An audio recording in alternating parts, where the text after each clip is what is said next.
அனைவருக்கும் வணக்கம். பாருங்கள், தாயிட்டிருந்து பிரித்து அனாதையாக்கப்பட்ட குழந்தைகள்.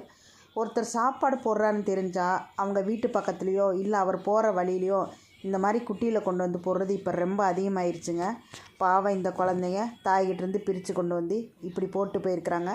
இந்த குழந்தைங்க ஒரு 4 நாளுக்கு அப்புறம் என்கிட்ட வரப்போகுதுங்க. நான் அடாப்ஷன் கொடுக்க போகிறேன். இந்த தங்கங்கள் வந்து யாருக்காவது வேணும்னு சொன்னால் நீங்கள் என்னோடய நம்பருக்கு கான்டாக்ட் பண்ணலாம். பாருங்கள், தாயின்னு நினச்சி ஒரு வீட்டில் இருக்கிற குட்டிக்கிட்ட போய் பாவம், அதுவும் குழந்த தாங்க, அதுக்கிட்ட பால் குடிக்கிறப்ப பார்க்குறப்ப மனசே பதறுதுங்க. ஒரு தாய் இல்லாமல் அந்த குழந்தை எப்படி தவிக்குங்கிறத சிலர்லாம் நினைக்கவே மாட்டேங்கிறாங்க. இது நம்ம எத்தனை விழிப்புணர்வு கொடுத்தாலும் நடந்துக்கிட்டே தாங்க இருக்குது. யாரையும் திருத்த முடியாது. நாமளாக பார்த்து திருந்திக்கிட்டாதானே தவிர ஒருத்தர் சொல்லி திருந்தருக்கான இது இல்லைங்க. இது பாவம், அந்த குழந்தைங்க தாய் இல்லாமல் இது ஒரு இடத்துல அடைக்கலமாக இருக்குங்க. இந்த தம்பி ஏற்கனவே ஒரு 30 குட்டிக்கு சாப்பாடு வச்சிட்ருக்கிறாரு. அதனால் இதையும் பார்த்துட்ருக்கிறாரு. நன்றி.